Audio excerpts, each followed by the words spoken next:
questions?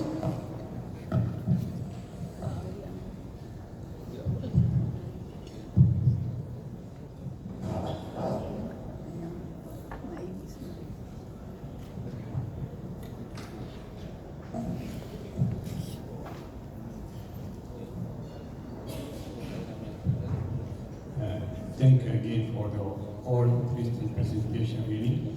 My question to Dr. Ahmad, do you think as the vision of 2030, after 10 years from now, can we have global genetic screening for all over the kingdom, for all newborn, and is it cost effective or not?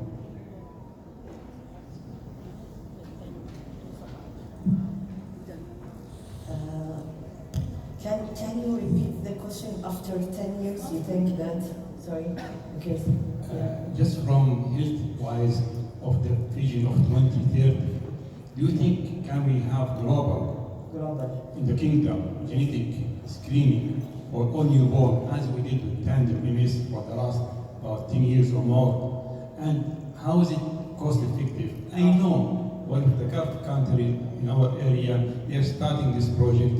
Some state, I think in the USA, they are doing something like that. So you are asking about, as we are doing the newborn screening for all the babies, or we can also do like genetic screening for all those babies, or genomic testing for all those babies. Of course, there is a big ethical and another issues in this, because the genetic testing, you have many things, many results will come that you didn't know what to do with it, like adult onset disorder, carrier testing, and others. The genomic, what's being done in other centers, and also mainly in some centers there is a study to do like in NICU babies who are really who are affected, or all babies in NICU, they do genomic for them, whole genome, and they find that there is cost effectiveness of finding the disorder from the beginning in a state of keeping them in ICU, and later on they will find it. But to do it as a mass screening for population with the newborn screening is not yet in the agenda for the newborn. For the I'm one of the committee of the genetic disorders committee, and it's national one. But we are focusing on the newborn screening and putting another genetic disorder in this newborn screening that it is treatable. You need to do something treatable, not just to do mass screening. But maybe later on, I think that to answer you, maybe later on, the whole genome will be so feasible that it will be the first test to be done. Okay, thank you. Maybe I comment here. Yes, maybe it will be. I mean, say about the local experience. In the West, in the NICU, as you know, it's really expensive, and it has a limited to, for example, National Guard people. But really, it was very cost effective in critically ill newborn and in a specific group where you are really suspecting something. And after we found the results, now we include all babies, the one with National Guard and non-National Guard, because it's it's very effective in having the diagnosis earlier. The only problem, we are not doing it locally, so we need to send it outside. So it takes 3 weeks to get the results. But maybe my question to Dr. Ahmed, if we have a faster route. So I heard in one of the conferences, they do it in the clinic and they get the result within a few minutes. How far we are from this?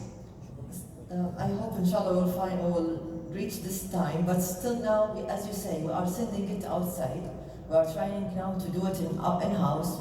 National Guard in Riyadh, they are doing it in-house. I'm talking about whole exome, but not yet whole genome. And King Faisal, they are doing it in-house. Maybe later on, after it's done in-house and it's really, effective, and all your variables, variant, you can do it, in the ship that you put it, you connect it to your laptop, and you put just drip of blood and you find everything. But again, there is many data that you didn't know what to do with it, so this would need to be handled very well. Okay.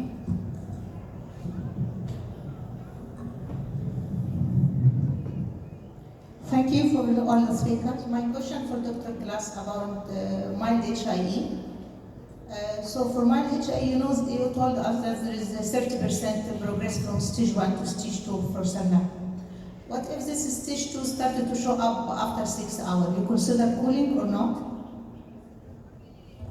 So at our center, we have not adopted late cooling, but we do cool children that are would not have qualified for the initial trials, that have signs of encephalopathy but don't quite meet the 3 or more signs of encephalopathy in the moderate to severe category. So we'll take children that are a little milder than that. But for example, the child that starts seizing at 12 hours after birth, Yes. and we realize, oh, we missed HIE, we don't cool them. No, I'm not talking about 12 hours. I'm talking like 7 hours, 8 hours like that. So you still consider cooling or not? We try not to. We try to recognize them early. Yeah. Okay. Good morning. I am Dr. Last questions. Yes.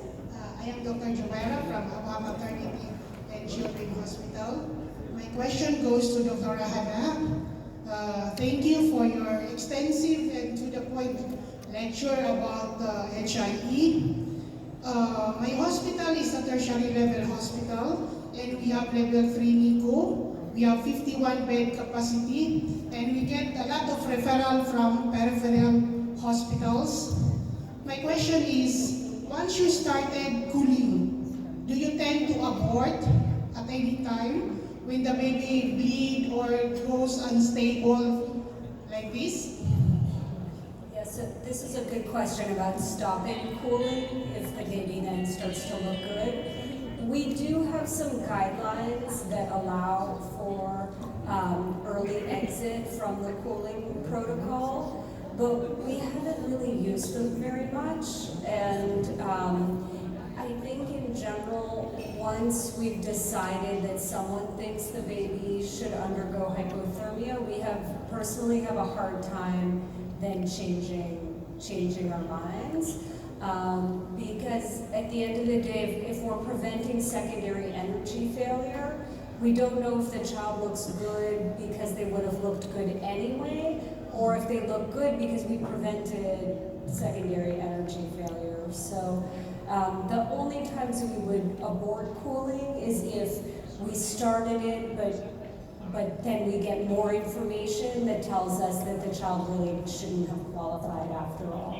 That's when we would abort. But usually we haven't done that very much. Okay, thank you. Thank you. Thank you very much. This is the last questions. And thanks all the speakers. Thank you for the audience. We'll take 15 minutes break. Please come back at 11:30. As I told you, we run short of time. Thank you.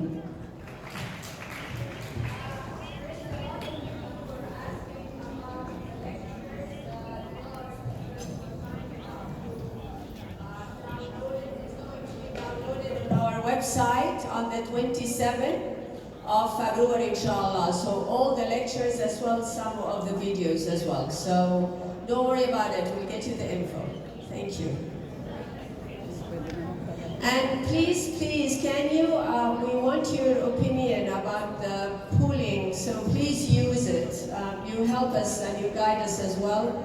We can ask your opinion as well on the what would you like us to do for the next 16, inshallah, topic. So please use your mobiles to answer the questions. Thank you.